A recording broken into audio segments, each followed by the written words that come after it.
వరంగల్, ఖమ్మం, నల్గొండ పట్టభద్రుల కాంగ్రెస్ అభ్యర్థి తీన్మార్ మల్లన్న శుక్రవారం నల్గొండ జిల్లా కేంద్రంలోని ఎన్జీ కళాశాల మేకల అభినవ అవుట్డోర్ మైదానంలో మార్నింగ్ వాకర్స్తో కలిసి వాకింగ్ చేసి ఎమ్మెల్సీ ఓటు అభ్యర్థించి మొదటి ఓటు ప్రాధాన్యతతో ఓటు వేసి గెలిపించాలని కోరారు. ఈ సందర్భంగా మల్లన్న మాట్లాడారు.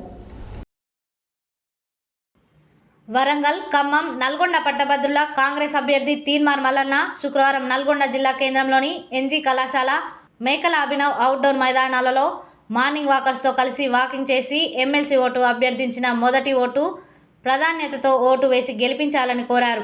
ఈ సందర్భంగా మల్లన్నతో మార్నింగ్ వాకర్స్, రిటైర్డ్ ఎంప్లాయీస్, విద్యార్థులు, పట్టభద్రులు ఎంతో ఉత్సాహంగా మల్లన్న వెంట నడిచారు.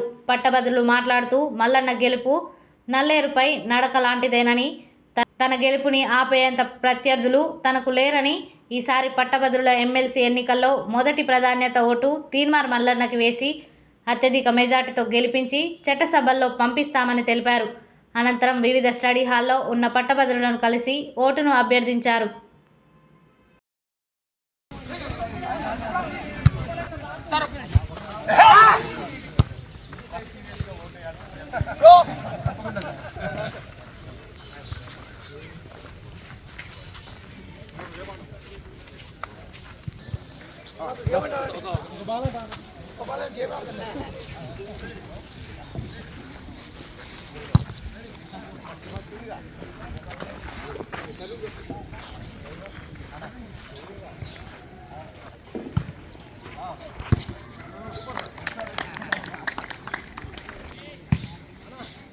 అట్లనే బన్నీ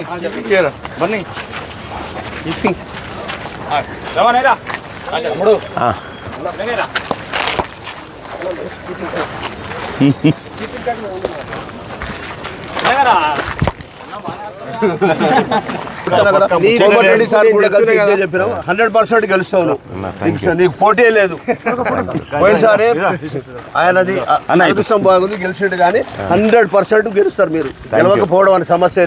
ఎందుకంటే మీ జీవితాల్లో మీరు ఎంతో మందిని చూసుంటారు. 40 సంవత్సరాలు ఉద్యోగం చేసిన డిపార్ట్మెంట్. మీ అనుభవము సార్, నమస్తే సార్. రాస్తే ఒక చరిత్ర అవుతుంది, ఒక పాఠం అవుతుంది. కాబట్టి ఎందుకంటే అప్పుడు ఎందుకంటే చాలా మంది ప్రజలు కూడా గవర్నమెంట్కి భయపడి ముందుకు రాలేక, కనీసం మద్దతు చేద్దామన్నా, హలో ఇద్దామన్నా కూడా భయపడే పరిస్థితి ఉండే. సో ఆ పరిస్థితుల నుంచి కొంత స్వేచ్ఛాయుత వాతావరణం వచ్చింది.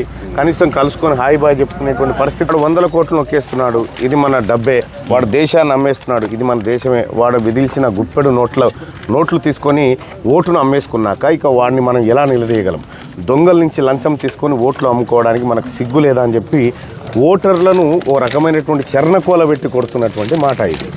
వాస్తవానికి కూడా ఓటు అమ్ముకునేటువంటి, నేను ఒకసారి ఉత్తరప్రదేశ్ రాష్ట్రంలో ఒక పేద మహిళ ఇంటికి పోయినా, కిత్నాకు వేస్తే ఓ అక్క ఓట్ అని అంటే హమ్ క్యూ వేస్తే బాయ్ అని మాట చెప్పింది.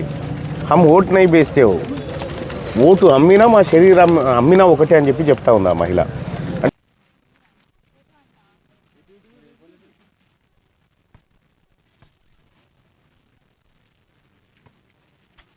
ఎన్నికల ఏదైతే ఉప ఎన్నిక జరుగుతుందో ఉప ఎన్నికకు సంబంధించినటువంటి కాంగ్రెస్ పార్టీ అభ్యర్థిగా తీన్మార్ మల్లన్నగా నేను నిలబడడం జరిగింది. ఇందులో భాగంగా పట్టభద్రులను ప్రసన్నం చేసుకోవడానికి, వాళ్ళందరి ఆశీర్వాదం తీసుకోవడానికి వాళ్ళ నల్గొండ జిల్లాలో నల్గొండ హెడ్ క్వార్టర్లో ఉన్నటువంటి ఎన్జీ కళాశాల మైదానంలో ఇవాళ వివిధ పట్టభద్రులను కలవడం జరిగింది. మల్లన్న, పోయినసారి జరిగింది అన్యాయం, ఈసారి అలా జరగదు. ఖచ్చితంగా మేము ఇప్పటికే డిసైడ్ అయ్యాము. ఖచ్చితంగా ఈసారి గెలుపు ఖచ్చితంగా నీ వైపు ఉంటుందని చెప్పి ప్రజలంతా ఆశీర్వదిస్తూ ఉన్నారు, పట్టభద్రులంతా ఆశీర్వదిస్తూ ఉన్నారు.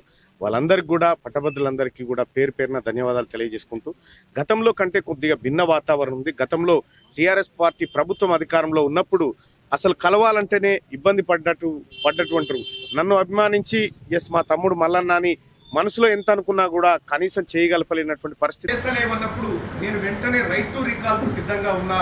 మీరు ఓటు వేసిన ఓటును వాపస్ తీసుకోవడానికి మీకు హక్కును కల్పిస్తా ఉన్నా. అది నా పర్ఫార్మెన్స్ పైన రిఫరెండం అని చెప్పి చెప్తా ఉన్నా. ఈ భారతదేశంలో ఏ రాజకీయ నాయకుడు కూడా రిఫరెండానికి సిద్ధపడలేదు. నేను మొట్టమొదటిసారిగా పడతా ఉన్నా. అది మీ అందరికి తెలిసినటువంటి రెండో అంశం కూడా చెప్పిన, రాజకీయ నాయకుడు అంటోడు డబ్బులు సంపాదించుకోవడానికి స్కాములు చేయడానికి కాదు అన్న ఉద్దేశంతో నేను జీరో బ్యాలెన్స్ తో వస్తా ఉన్నా. నేను నామినేషన్ వేసే రోజే రాష్ట్ర ప్రభుత్వానికి ఉత్తరం కూడా రాసిన, నా పేరు మీద నా భార్య పేరు మీద ఉన్నటువంటి ఆస్తులన్నీ ప్రభుత్వానికి జప్తు చేయడానికి మేము సిద్ధంగా ఉన్నాం, తీసుకోవడం చెప్పి ప్రభుత్వానికి దాదాపు 1.5 ప్రభుత్వ విలువైన దాదాపు 3 కోట్ల రూపాయల విలువైనటువంటి ఆస్తులను మేము ప్రభుత్వానికి హ్యాండ్ ఓవర్ చేసి ఎన్నికల్లో దిగుతా ఉన్నాం. నేను దిగిపోయినాటికి నా బ్యాలెన్స్ చూసుకుంటే మీకు లెక్క తెలవాలి, తీర్మానం వల్ల ఏం చేసింది అనేది. ప్రభుత్వం ఇచ్చేటువంటి ప్రతి పైసాకు జవాబుదారీగా ఉండాలనేటువంటి ఉద్దేశంతో ఇలాంటి రాజకీయాలకు మీ మేధావులందరి ఓటును కూడగట్టి తద్వారా ఒక గొప్ప రాజకీయ